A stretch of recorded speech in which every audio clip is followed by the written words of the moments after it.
Hello everyone, today we are going to talk through Pumpkin. She's a yearling first freshener, and she kidded last night at about 7 o'clock. I milked out her colostrum around 9 or 10ish, and then we're looking at her at about her first 12-hour fill, if you want to call it that.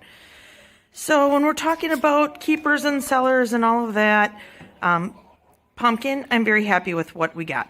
So what I was hoping to get out of this was pretty much a carbon copy of her dam with possibly a little bit better attachments. Now, you got to be real about what your genetics are you're working with. From what we've seen out of the sire side, he's not really improving udders, but he's not ruining them. Most of the girls that are freshened have their dams udder. And I'm kind of seeing that with Pumpkin here too. So I wasn't expecting a gigantic improvement in udder. What I wanted out of this breeding was pretty much a carbon copy of Mocha with even potentially more milk, if you can even say that. So Pumpkin, conformationally, we knew she was spot on with Mocha. I liked a ton of stuff about her. She has a really nice deep front end.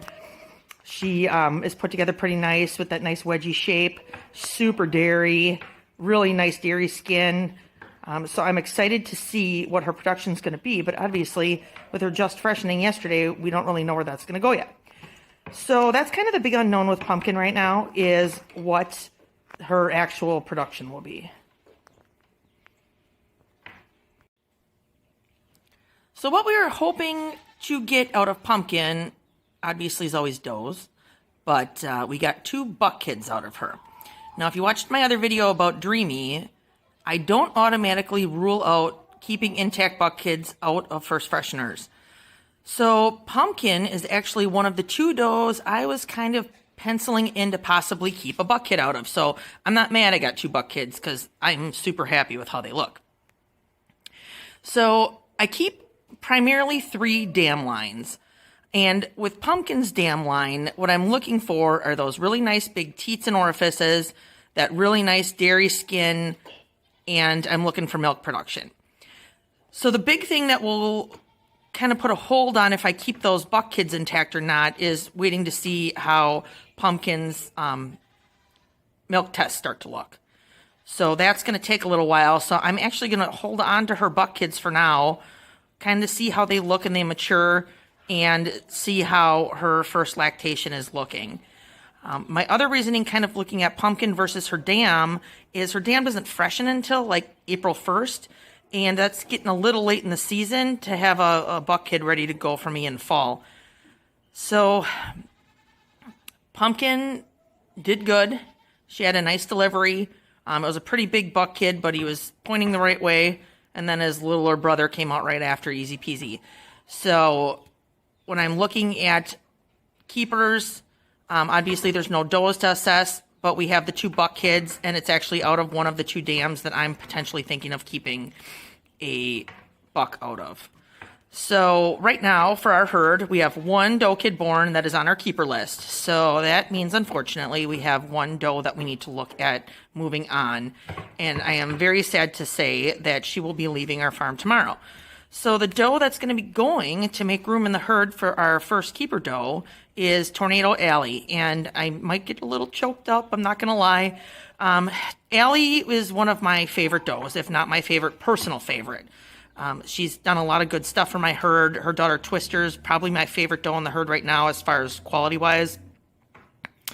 Allie was my first homebred superior genetic doe, and she's been here for 5 years. So those are the hard ones for me to let go, because I just like Allie, and she's been a lot of fun to show. A lot of my 4-H kids have had fun with her, so I'm going to be sad to see her move on. But my philosophy on breeding is each generation should be better, and Allie's 5.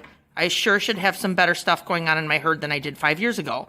Now, the cool thing about Allie is she keeps throwing really nice kids, but I have other genetics I want to work with, so I can't keep everything out of that dam line. So right now, out of that dam line, it is Allie's the oldest, and then her daughter Twister, which we're keeping, and then Twister's daughter, Frosty. So I already have 2 other does from that line, and we have Twister hopefully bred, and we definitely have Frosty bred, and I'm looking, as always, to keep kids out of my first fresheners. So tomorrow will be a sad day for me. Allie will be going to a wonderful new home. It's a buyer I've already worked with in the past, so I'm really comfortable with where she's going. But, you know, that's the hard part about selling goats. It's a lot harder for me to get rid of the older ones than it is the younger ones. But to keep moving forward with such a small herd, I can't keep going back to those older genetics. I have to keep moving forward. And so that has really, really worked for me.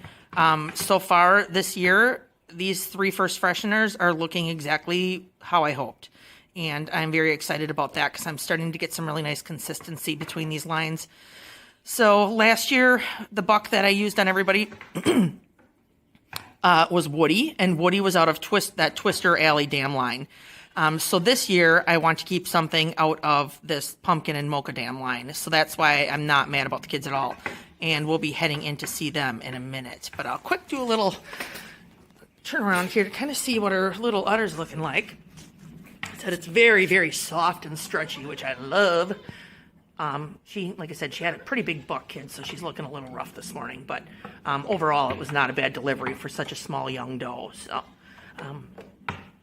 all right. Well, we are going to milk her out on the machine for the first time this morning, and then we will go on to see the buck kids. So here we are with Pumpkin's 2 little buck kids she had last night, and we are going to talk through their futures. So we talked a little bit about Pumpkin. I'm happy with how she looks. I'm happy with her udder. Like I said, I wasn't really expecting any big improvements in that department. It's pretty solid to begin with. And really, like I said, this was a production breeding. I was going mainly for production, and thankfully I didn't lose anything. And we'll come to find out if we lost production. Hopefully not. Hopefully it's even better than Mocha's. So that's going to be the make or break pretty much on if I keep one of these guys intact. So I had the same philosophy with my bucks that I do with my does. So we used a young buck last year, and now I'm already looking for one of his kids as a keeper kid. And we want to keep moving forward with our bucks just as much as we want to move forward with our does. So between these 2 guys, I'm definitely liking the goldish one better. He just seems more robust than the other little guy. Conformationally, probably pretty comparable. I wish I could actually have you guys feel the difference between these kids and the Dreamy kids, because I was talking about those briskets and those front ends and that chest, and with these guys, I can feel it. I can absolutely feel those nice, deep, wide chests, and so that is something I want to bring more into the herd. So not only should this be a huge production breeding, this should also hopefully work on those front ends. I'm not real concerned about the height and attachment situation out of this line because most of my other does have height and better attachments. So I'm hoping to get that out of the doe side of the family if I keep one of these guys for breeding. What I'm hoping these guys bring to the table are those briskets and also production. I feel like this pairing should get that done with the potential for a little better udder attachments because Woody's dam has really beautiful attachments and a really nice high round arch. So last year, the buck kid that I kept was out of Twister. I'm looking now out of this Mocha dam line. And Pumpkin's dam is way more proven. We have a lot more data on her. And with them being so similar, I wouldn't be opposed to keeping a buck kid out of her instead of one of these guys, but we don't know what she's going to have yet. And obviously I'd love some doe kids out of Mocha. So for now, definitely the gold guy's on my radar to keep for myself as a future breeding prospect. And the other little guy, I'm leaning towards a wether.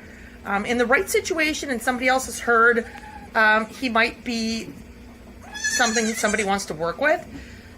So I have a really big problem with the whole buy the best buck you can afford type of a situation because, well, it's not bad advice. The best buck for you might not be the best buck for me. So I guarantee there are lots of people that would not be looking at this gold kid to keep as a herd sire. And partially because his dam's the first freshener, partially because of the udder height and attachments. But for me, I look at my does and I look what we need more of in my herd. And we need the production in the brisket. And these guys should have that. So for me, he's my guy. There's other buck kids, out of other more proven dams that might be coming along the way here. But my move for this year is like I said, the front ends and that production. Last year, when I kept Woody, I just felt like that was a very well-rounded breeding that brought a little bit of everything to the table. I thought it was a very safe breeding. Twister has pretty nice conformation minus the front end, but Hark, who we bred her to, he's got a gorgeous front end. And so we're seeing that coming through in some of these kids, which is what I was hoping for. So sire line, Hark the Herald sired Woody, which Woody is the sire to almost every one of my kids this year. And then now these guys are out of Woody. And so we're moving down that sire line, once again, trying to get closer and closer to my ideal goat. So we have about 3 dam lines and then primarily working with 1 sire line right now. So right now, 1 mature doe is leaving the herd and we have 1 baby staying and we have a potential candidate here for a herd sire.